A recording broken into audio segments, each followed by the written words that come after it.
Deus? Então vamos nessa. Vamos para a palavra de Deus nessa noite. Dito isso, eu quero que você abra sua Bíblia em 1 Timóteo, capítulo 3, verso 16. 1 Timóteo, capítulo 3, verso 16. E começando a ceia, obviamente, vamos focar no sacrifício de Jesus. Assim como já cantamos, louvamos, bendizemos o sacrifício dele, vamos focar no sacrifício de Jesus. Eu pedi a irmã Cristina, por favor, apague, acende a minha luzinha aqui, por favor, essa fileira, para eu poder ler com mais facilidade. Mais uma, para acender a luz. Isso, melhorou. 1 Timóteo 3,16. Quantos já conseguiram achar? Esse texto é muito interessante. É um versículo apenas, mas ele é muito rico. Eu aprendi uma coisa estudando esse versículo que eu quero compartilhar agora com os irmãos. A palavra do Senhor diz assim: evidentemente, grande é o mistério da piedade. Aí está vendo aí, tem dois pontinhos. Vamos ver aí, tem dois pontinhos. E agora vai enumerar alguns itens desse mistério da piedade. Eu descobri estudando que a partir dos dois pontinhos, provavelmente era um cântico que era cantado naquela época, irmãos. Paulo adaptou aí na sua fala um cântico que os cristãos cantavam a respeito de Cristo. Está aí o testemunho de um cântico primitivo. Amém? É por isso que ele vai enumerar agora, como se ele estivesse escrevendo o cântico que era cantado na igreja primitiva. Então, depois dos dois pontos, vem 6 proposições. Evidentemente, grande é o mistério da piedade. Agora, a primeira proposição: aquele que foi, o que, igreja? Manifestado na carne. Agora, a segunda proposição: foi justificado em espírito. Foi contemplado por anjos. Pregado entre os gentios. Crido no mundo e recebido na glória. Olha que bacana. Provável cântico primitivo que Paulo está recitando aí. Amém? Eles cantavam isso nas igrejas. Então é muito bacana de pensar nisso, né? Como eles sintetizaram o louvor deles nessa afirmativa. Agora tem um detalhe importante aí. Aquele que foi manifestado na carne, Jesus, o Filho de Deus, antes, logos, eterno com o Pai, era Deus com o Pai. Mas ele foi manifestado em carne, tornou forma humana. E aí vem na sequência: justificado em espírito. Lógico que ele já era justo. O texto em português não deixa claro o sentido. Na verdade, quer dizer, testificado como justo em espírito. Esse é o sentido dessa sentença segunda aí. Ele foi mostrado como justo em espírito. Quantos entenderam? Então Jesus não precisava ser justificado. Ele já era justo. Ele não pecou jamais. Mas às vezes o entendimento fica prejudicado na tradução. Ele foi testificado ou mostrado como justo em espírito. E aí segue a sequência, né? Contemplado por anjos, pregado entre os gentios, crido no mundo, e no finalzinho está em português, recebido aonde? Na glória. Só que na glória não é lugar. Não tem lugar nenhum na Bíblia que chame o céu de glória. Não é assim. A palavra grega doxa, glória, é pertinente a alguém. A glória de Deus, a glória de Jesus. Haverá uma glória que vai ser manifesta em nós. A glória está ligada a alguém e não é um lugar. Então qual é o problema dessa tradução? Em grego é a palavrinha em, epson e, em doxa, em glória. Ele foi recebido em glória e não num lugar chamado glória. Amém? Tem que consertar esse pequeno problema da tradução, porque tira a beleza da verdade subentendida no texto. Amém? Jesus foi recebido em glória. Nós cantamos aqui agora: quem é esse rei da glória? Os anjos ficam perguntando: quem é esse rei da glória? E o Senhor vai entrando: levantaram as vossas cabeças para quem é o rei da glória. Então, quando Jesus subiu ao céu, ele foi recebido em glória, em doxa. Amém? E não no chamado glória não há lugar. Ele foi recebido por toda a glória. Dito isso, irmãos, eu quero salientar aqui, de toda essa proposição, 6 proposições, é que ele foi manifestado na carne. Diga assim: o meu Senhor Jesus, sendo Deus, amém? Deus, unigênito, foi manifestado na carne, amém? Por isso a proposição dessa noite é essa: o Deus unigênito que sangrou. Um Deus sangrou. O Deus Pai Todo-Poderoso não sangra, porque não tem corpo humano. Mas o nosso Senhor Jesus Cristo, sendo Deus unigênito, sangrou. Eu quero compartilhar isso com você. Vou afirmar a divindade do nosso Senhor Jesus Cristo e a sua humanidade. As duas coisas. Abra lá no Evangelho de João, capítulo 1. É a base central da teologia do Logos, né, do verbo se fez carne. João, capítulo 1, verso 1. Eu quero aqui deixar muito claro que Jesus é tão Deus quanto o Pai. Quantos dizem amém? Tem gente que acha, porque nós temos uma visão binitária, né, que temos do Pai e do Filho, que a gente não exalta Jesus na mesma dimensão do Pai. Mas eu quero deixar aqui muito bem declarado: Jesus é Deus igual ao Pai. Amém? Compartilham a divindade. Então Jesus não é diminuído de divindade. Eu não tenho problema nenhum de chamar Jesus de Deus, desde que o meu entendimento, eu chamo o Pai também de Deus, e não confundo o Pai com o Filho. Amém? É só não confundir as pessoas, mas não posso tirar de Jesus a essência do que Ele é. Jesus também é Deus, Ele é divino, Ele é co-criador de todas as coisas. Então, enquanto Logos, lá na eternidade passada, compartilhando a divindade com o Pai e do lado do Pai, o texto deixa claro isso, estava junto do Pai, ao lado do Pai, amém? Enquanto Logos ainda não era carne, mas houve o mistério da piedade. Como é transformador isso quando a gente pensa nisso. É tremendo, mas como é que um ser divino, que é Deus, que criou tudo, se transforma em homem, em carne? Como é que o Todo-Poderoso se reduz e se transforma em carne? Para sofrer, irmãos, para sentir o que nós sentimos. Fique imaginando, não é? Esse ser que cria todas as coisas, nascer no ventre de uma mulher, sentir dores, não é?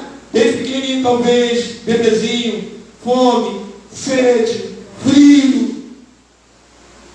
Um Deus Todo-Poderoso, junto com o Pai, que agora é passível, e sente dores, e sente frio, e sente fome, e tem suas necessidades fisiológicas. Compreende, irmãos? Quando a gente pensa dessa forma, valoriza ainda mais o sacrifício de Jesus. Porque sendo Ele quem Ele era, passou por nossas dificuldades como seres humanos. Amém? João capítulo 1, verso 1, para afirmar a divindade do nosso Senhor. A palavra do Senhor diz assim: no princípio era o Verbo, o Logos, a palavra criadora de todas as coisas. E o Verbo estava com Deus. Diga assim: o Filho, Logos, com o Pai. Amém? Estava ao lado de, junto de, com Deus. Diz o texto. E o Verbo era Deus, porque os dois compartilham a divindade. Mas tem dois, um do lado do outro. Está aí escrito na sua Bíblia. Ele estava no princípio, como é que diz aí o verso 2? Com Deus. Importante está visualização do compartilhar da glória. E a palavra de Deus diz, verso 3: todas as coisas foram feitas por intermédio dele, do Logos. E sem ele, sem a palavra, nada do que foi feito se fez. Tudo que veio a existir veio através do Filho. ação do Pai em conjunto com o Filho. Quantos podem dar glória a Deus por isso? Quem é esse que nós exaltamos nessa noite? Quem é esse? Por isso, pastor de vocês, e até pregar mais adiante sobre isso, para ficar no Natal, eu não consigo compreender adorar o menino Jesus. Eu não consigo compreender isso, não entra na minha cabeça. É tradição religiosa. Porque nem a igreja primitiva adorava Jesus menino. Você não vai ver isso em nenhuma carta paulina, nenhuma carta de João, nenhuma carta dos outros apóstolos. Você não vai ver isso em lugar nenhum. Do período registrado aqui da igreja primitiva, você não vê isso. Não se adorava Jesus como criança. E nessa época do ano as pessoas se confundem, na época do Natal. E aí vão fazer presépio e botar um bonequinho lá, um bebezinho. Irmãos, em nome do Senhor Jesus, que criou todas as coisas, ele sempre foi Deus exaltado, ele se reduziu a homem, mas não parou na infância. Ele não morreu o menino não foi para a cruz. Amém? O bebê não foi crucificado. Ele foi crucificado como um homem maduro, homem pleno, 33 anos e meio. Era considerado no meio judeu, dos judeus, como um homem maduro, depois dos 30. Então não morreu o bebê. Não faz sentido adorá-lo como bebê. Porque o grande rei Jesus não é um bebê. Amém, queridos? Ele foi exaltado, ressuscitado, está do lado do Pai, não está corporeamente no formato de bebê.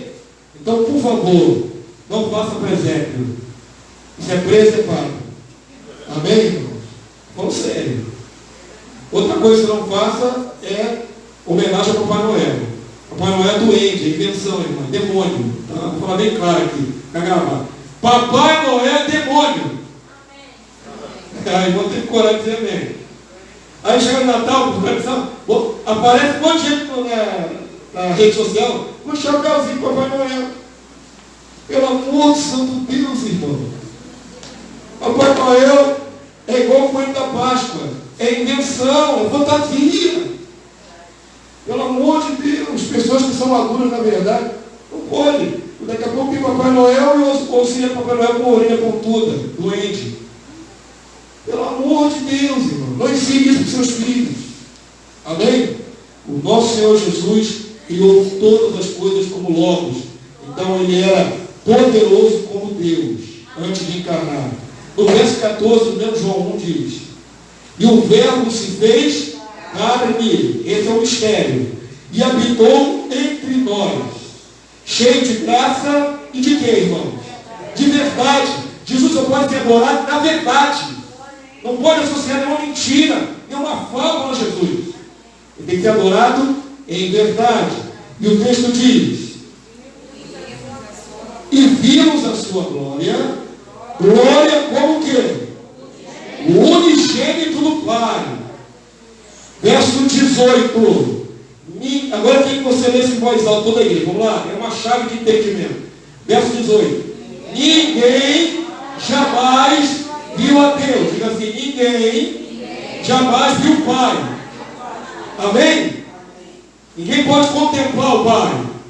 Algumas figuras que os profetas eram vi alguém sentado no trono. Não é nítida. Ninguém diz exatamente como é que é a face de Deus, porque Deus não se deixa ver pelo olho humano. A palavra de Deus diz que olho humano algum pode ver a Deus e sobreviver. Então Jesus está sendo aqui muito claro. Ninguém, absolutamente ninguém, nenhum herói da fé, nenhum profeta, ninguém jamais viu a Deus o Pai. Isso é privilégio dos que forem glorificados. Quando nós formos glorificados, vemos a Deus como Ele é. Amém? Mas até então ninguém jamais viu a Deus. Agora leia o restante de voz alta comigo, por favor. Vamos lá? O Deus, o que está escrito aí? Unigênito. Guarda essa chave de entendimento. Deus único gerado. O Deus unigênito, o Deus único gerado, que é Jesus, que está no seio do Pai, é quem o revelou o Pai. O Pai se revela para nós através do Deus unigênito. Essa expressão é única aí no Novo Testamento. E ela é maravilhosa, porque afirma a divindade de Jesus mas chama ele de Deus único gerado. Amém? O unigênito é o único gerado. Um Deus único gerado. Que coisa maravilhosa. O Pai não é gerado, ele é incriado. Mas o Filho sofreu esse processo de geração. O ventre de Maria nasceu. Ele é o Deus, ele continua sendo Deus, mas ele é gerado. Quantos entenderam de novo? Deus único gerado. Quem é Jesus? O Deus único gerado. Quantos entenderam? Amém? É esse Deus único gerado. Então podemos falar com a boca bem cheia. Jesus é Deus. Esse Deus único gerado vai se transformar em alguém fraco, de carne. Vai sofrer a metamorfose, por isso que é um mistério da piedade. É um mistério, irmãos. Que coisa tremenda, um Deus se encarnar. Na mitologia greco-romana havia alguns paralelos, né? Na fantasia lá que o diabo inventou tinha alguns paralelos de filhos de deuses, filhos de Zeus, filhos de outros deuses. Mas na prática, só um filho de Deus tomou forma humana sobre o carne. Só Jesus. Amém? Todos nós nascemos naturalmente, mas um Deus nasceu em forma humana. Um Deus único gerado. Ninguém jamais viu a Deus. O Deus unigênito, Jesus, que está no seio do Pai, é quem o revelou. Esse mistério é explicado também em Filipenses capítulo 2, verso 5. Filipenses capítulo 2, verso 5. Por que isso é importante? Porque em várias outras ceias do Senhor, nós exaltamos que um justo morreu por injustos. Quantos dizem amém? Jesus era justo? Muito bem. E eu sou injusto? Você é injusto? Então, um justo, santo, morre por pessoas pecadoras e injustas. Já exaltamos isso em outras pregações.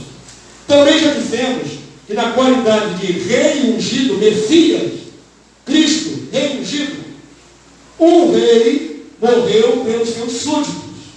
Essa colocação também é verdadeira. Então, é um justo morrendo por pecadores. Ele também é um rei que morre por seus súditos. Mas agora estamos exaltando que ele é Deus que morre por homens. Vamos entender? As três colocações são verdadeiras. É justo e santo, ele é rei e ele é Deus. Do outro lado estamos nós, a quem ele veio resgatar. Amém? Então hoje nós vamos ver na qualidade de Deus. Filipenses capítulo 2, verso 5. E a palavra de Paulo nos exorta a ter o mesmo sentimento de humildade que Jesus teve. A palavra do Senhor diz assim, verso 5: tende em vós o mesmo sentimento que houve também em Cristo Jesus. Verso 6: pois ele, diga aí comigo, subsistindo em forma de Deus. O Filho de Deus é tão Deus quanto o Pai. Amém? Subsistindo em forma de Deus, não julgou como usurpação que a igreja. Diga assim, o fato de ser igual a Deus. Amém? Quem é Jesus? Aquele que é Deus igual a Deus o Pai. Isso é fato. E ele não toma isso por usurpação. Ele não quer sobrepujar o Pai. Ele se coloca como filho. Mas o texto diz, ele é igual a Deus. E na continuidade diz, verso 7: antes a si mesmo se esvaziou, assumindo a forma de servo. Servo em português. No original todos, escravo. Tornando-se em semelhança de homens e reconhecido na figura humana. Verso 8: a si mesmo se humilhou, tornando-se obediente até a morte e morte de cruz. Quem é o Filho de Deus? Diga de novo. O Deus unigênito. Vamos fazer exercício para guardar. Vamos lá? Quem é Jesus? O Deus único gerado, Deus unigênito. Que forma Jesus tomou quando se esvaziou? De escravo, na condição da fraqueza humana, num corpo que sangrou, num corpo que sentiu dor, num corpo que suou. Amém, amados irmãos? Essa dualidade do Cristo que é maravilhosa, tão divino, tão Deus, tão humano. É o amálgama do homem divino, Deus e homem numa só forma, num só corpo. Quantos estão entendendo? Digam amém. Então a palavra de Deus diz que ele se humilhou e foi obediente até a morte e morte de cruz. Essa dualidade de força e poder e ao mesmo tempo de fraqueza é uma característica do Cristo. Eu vejo isso também lá no livro de Apocalipse. Abre rapidinho aí, Apocalipse capítulo 5, verso 5. Quando já pararam para pensar por que Jesus é tipificado por dois animais tão diferentes, antagônicos até? Quais são os dois animais que tipificam Jesus na revelação profética? O leão e o cordeiro. Pode haver maior diferença entre dois seres, né? Animais? Um leão e um cordeiro. Um simboliza o quê? Força, poder. O outro simboliza o quê? Humildade, fraqueza. O cordeiro simboliza um animal frágil. Não é frágil? Um animal para o abate, um animal que vai ser sacrificado. Enquanto, por outro lado, o leão, a figura majestosa do leão, simboliza poder. Jesus tem as duas imagens associadas a si. Ao mesmo tempo, ele é poderoso leão e ao mesmo tempo ele é um humilde cordeiro pronto para o abate, para a morte. As duas figuras estão ligadas ao Cristo. Nós estávamos lá no nosso churrasquinho pós-limpeza do quintal, os varões, rolou o papo do leão, não foi? Nós falando do leão. E aí começamos a falar do leão e pensamos assim, o leão é um ser muito poderoso. Eu acho que o leão que a gente vê aqui no Rio de Janeiro, ali na Quinta Boa Vista, ele é um leão raquítico, magrinho, não é? Mal alimentado. Você imagina como é que deve ser um leão de verdade lá na África? Tamanho dele, a proporção dele. A gente ficou imaginando, né? O que seria encarar um leão. Imagina, irmão. Lá de cara com o leão. Leão não. Aí alguém falou assim, a leoa é mais feroz. Mas eu acho que o leão impõe mais respeito. Dizem os estudiosos que o leão, quando urra, o urro do leão alcança 3 quilômetros. É verdade? Quando ele urra, todo em redor ali se estremece. Porque o urro do leão é que nem um trovão. 3 quilômetros vai o urro do leão, longe. Então é muito pertinente essa figura do leão associada a Jesus. É poder. Mas por outro lado, ele é o animal mais frágilzinho possível. Um cordeiro. Não é um animal grande, não é um animal forte, é um animal para a morte, para o abate. Vamos entender? Vamos ver isso na palavra? Apocalipse 5, verso 5. Quando o céu é revelado a nós através da palavra de João, lá no céu vai se mostrar Jesus com as duas imagens, tanto de leão como a imagem do cordeiro morto. A palavra do Senhor diz assim, verso 5: todavia, um dos anciãos me disse, não chores, eis que o leão da tribo de Judá, amém, igreja? A raiz de Davi venceu para abrir o livro e os seus selos. Diga assim, Jesus é o leão da tribo de Judá. Amém? Está invocando o que na pessoa de Jesus? A sua força, o seu poderio, a sua majestade. E a figura vai se aplicar também, como é da tribo de Judá, ao posto de rei lá em Judá. Amém? Então, uma figura divina, ungida. Mas na sequência diz, O leão da tribo de Judá venceu para abrir o livro dos seus selos. Verso 6. Então vi no meio do trono e dos 4 seres viventes e entre os anciãos de pé, o que, igreja? Um cordeiro. Olha bem que mundo agora. O que João vê? Um cordeirinho. Um animal pequeno, irmão. Um animal feito na antiguidade para sacrifício. Muito usado nos sacrifícios rituais. Agora Jesus tem outro aspecto. Ele é um animal frágil. A dualidade está aí. Força e fragilidade. Todo poderoso e ao mesmo tempo passivo de morte. Porque Jesus morreu de fato. Posso dizer amém? Agora eu fiz você dizer que Jesus é o unigênito Deus, ou Deus unigênito. Quantos confirmam isso? Jesus é Deus, irmãos. Ele é Deus unigênito. Como é que um Deus pode morrer? Às vezes a gente não pensa nisso, né? Um Deus morreu. De verdade. Seu coração parou de bater. Seu corpo esfriou no madeiro. Amém? Entrou em vigor morte. Seu corpo começou a enrijecer. Um Deus morreu. Um Deus verteu seu sangue. Isso não existe nenhum paralelo na história da humanidade. Que um Deus tenha derramado sangue, seu próprio sangue. Que a figura divina não sangra, mas o Deus homem, o Deus feito carne, sangra. Amém? Quantos estão acompanhando o raciocínio? Então aí está a dualidade. É visto um cordeiro em pé no meio dos anciãos. E o texto vai dizer assim: cordeiro como tendo sido morto. Ele tinha 7 chifres, bem como 7 olhos, e são os 7 Espíritos de Deus enviados por toda a terra.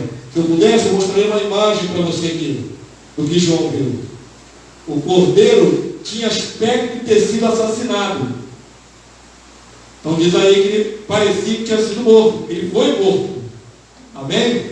Tem algumas ilustrações que eu já vi, os artistas fazem, né, para traduzir esse texto em imagem, que mostra o cordeiro com o pescoço sangrando. É assim que os artistas colocam. Então botam o cordeiro. Jesus não é um animal, né, irmão? É uma figura. Mas botam o cordeiro com o pescoço sangrando. Foi imolado. Amém? Compreenderam isso? Então, um Deus verteu seu sangue, morreu. Não é o Deus Pai. Deus Pai não experimentou a morte. Quem experimentou a morte foi o Deus unigênito, o Filho de Deus. Eu queria que você abrisse, por favor, agora sua Bíblia, em 1 de Pedro 1:2. É o sangue de um Deus que me resgatou e a você também. O sangue do Deus unigênito foi derramado em nosso favor. E mais do que isso, irmãos, eu quero apresentar a você mais uma coisa muito forte. O sangue de um Deus está aspergido sobre as nossas vidas. Isso é muito, muito profundo, muito sério. Você saber que um Deus se fez carne e morreu, já é tremendo, diferente, inédito na história da humanidade. Porém, que o sangue desse Deus foi lançado sobre nós, é mais tremendo ainda. Amém? Quero que você veja isso. 1 de Pedro 1:2. E se você puder ler em voz alta. A mensagem não é longe, eu estou chegando no final. Já vamos participar do pão e do cálice. Mas é importante mais os conceitos. 1 de Pedro 1:2. Quantos já acharam? Diga amém. Quantos já acharam assim? Obrigado, Senhor Jesus. Obrigado por entender a tua palavra, né? Por discernimento. A palavra do Senhor diz assim, vamos lá, irmão, nem voz alta com o pastor. Eleitos segundo a presciência de Deus Pai. Só nessa sentença tem caldo aberto aí. Está falando de predestinação. Amém? Não vou me deter nesse aspecto. Eleitos ou predestinados, separados, segundo a presciência de Deus Pai. Agora leia o restante comigo, vamos lá. Em santificação O Espírito, diga assim, eu recebi o Espírito santificador. Amém? Todo eleito recebe o Espírito Santo, ou santificador. E aí segue o texto dizendo, em santificação do Espírito, para o que, irmãos? Para a obediência. Então, antes de avançar para a próxima palavra, para pensar aí, tá bom? Os privilégios e os deveres. Eleitos, quantos são eleitos aqui de amém? Glória a Deus. Segundo a vontade de Deus, sua graça nos elegeu. Maravilha. Recebeu o Espírito Santo para te santificar, para te levar à santificação. Glória a Deus. Mas a finalidade agora vem junto com a responsabilidade. Eleitos também para a obediência. Ou seja, eu devo seguir a vontade desse Rei, a vontade desse Deus o Pai e do Senhor Jesus Cristo.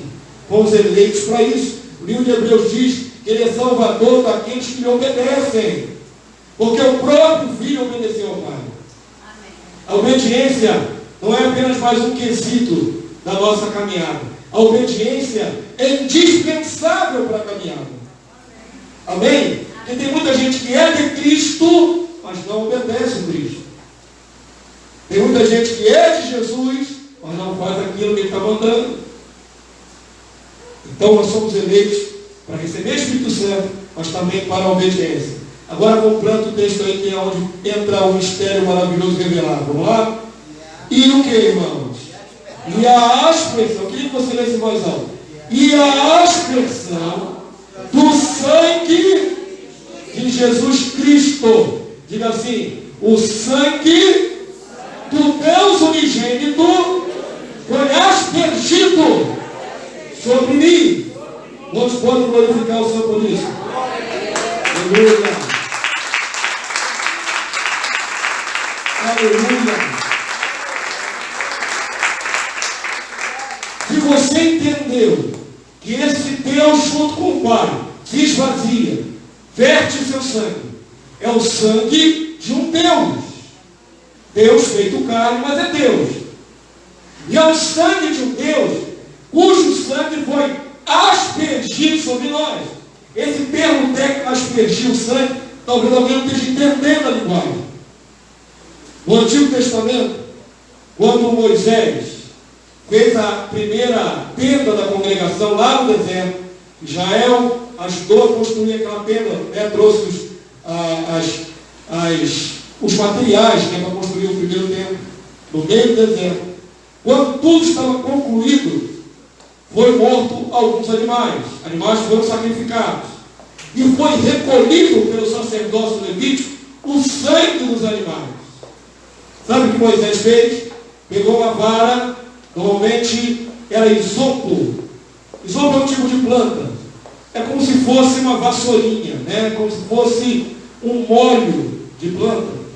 E depois que estavam todos ali, os sacerdotes, estava o povo de Israel, estava a tenda prontinha, novinha, em folha.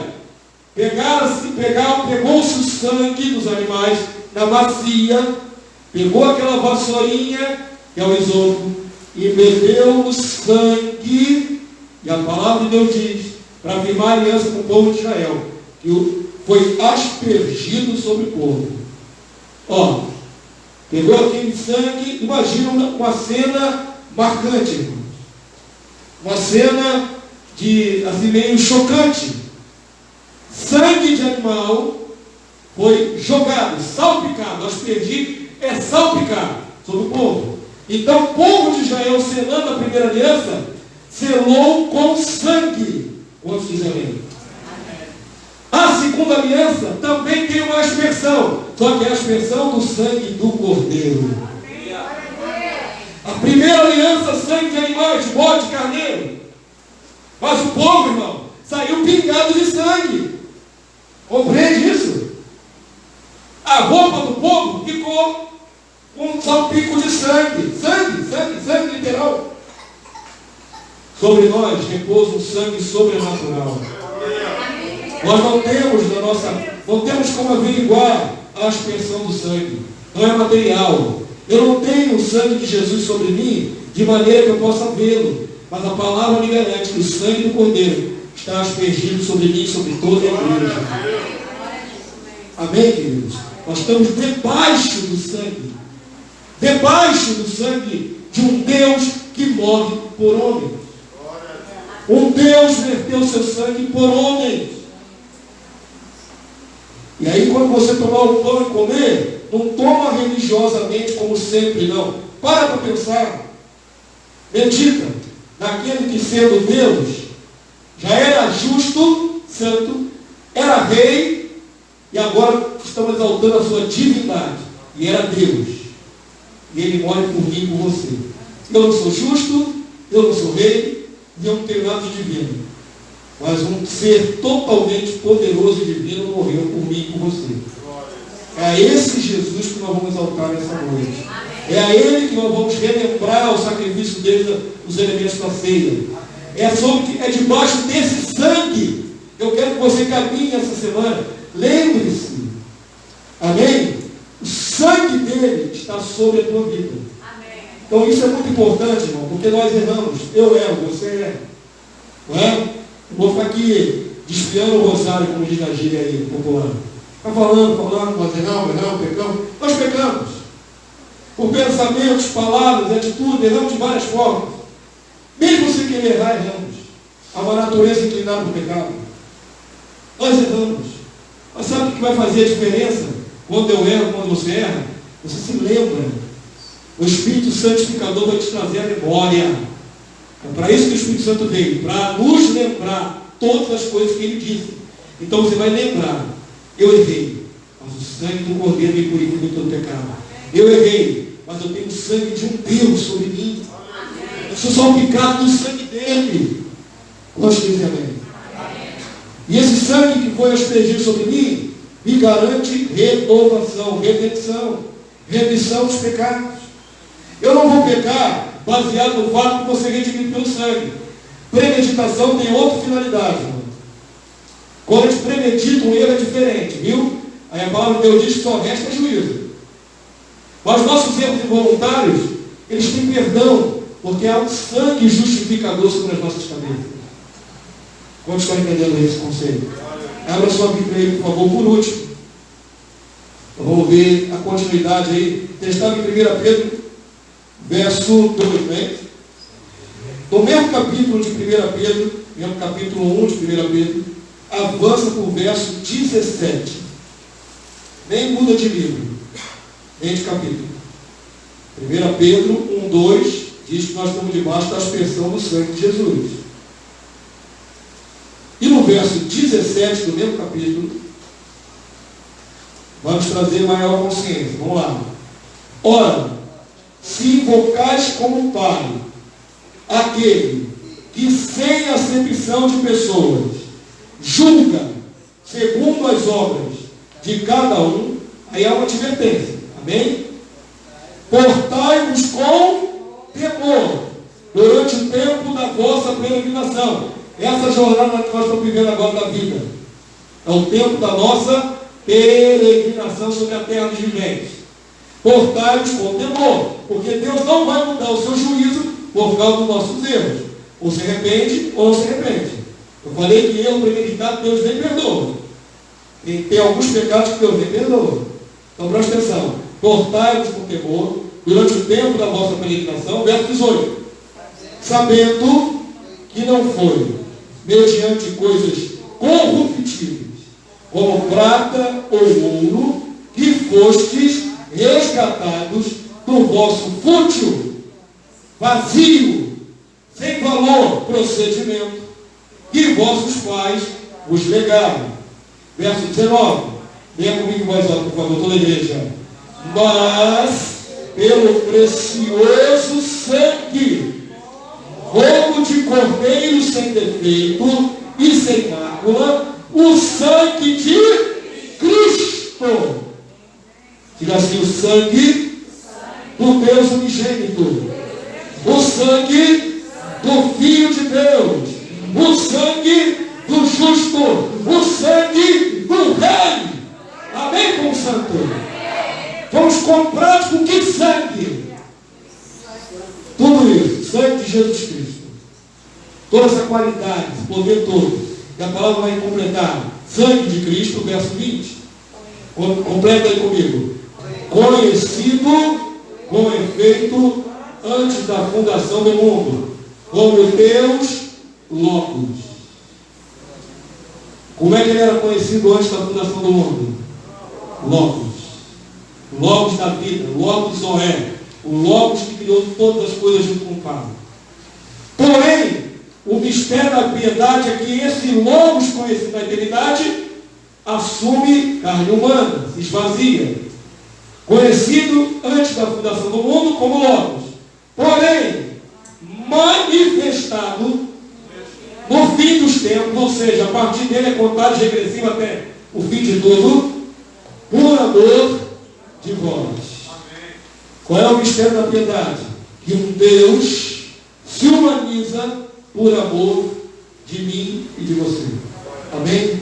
Eu falei com vocês que enquanto adorávamos um dos últimos cânticos, eu consegui retroceder lá atrás. O jovem perdido caminhando na terra, no meio dos bares, no alto do morro do Borel, ou na Praça Seca, numa roda de pagode tomando cerveja. Vocês não podem imaginar a parte de vocês assim, né? Gente que não consigo imaginar. Lá na Praça Seca não. Ô Jesus, na Tijuca, Praça Sans Pena. Um jovem perdido com um copo de cerveja na mão. E eu não sabia tocar instrumento nenhum na rodinha do pagode, só batia na moça. Igual um tolo. Um jovem que subiu o morrão, ia lá assistir o pagode lá em cima do morro. Um jovem perdido, completamente perdido. E Deus vai lá e resgata esse jovem. E esse jovem hoje, quase 30 anos depois, está pastoreando vocês. Glória a Deus. A transformação é maravilhosa. E nós precisamos promover isso, irmãos. O sangue aspergido sobre as nossas cabeças. Diga assim, o sangue de Deus. O sangue de Deus está sobre a minha cabeça. Está sobre a minha vida. Amém, povo santo. Glórias ao Rei. Glórias ao Rei Jesus. Aleluia. Glorifica esse Rei maravilhoso. Aleluia.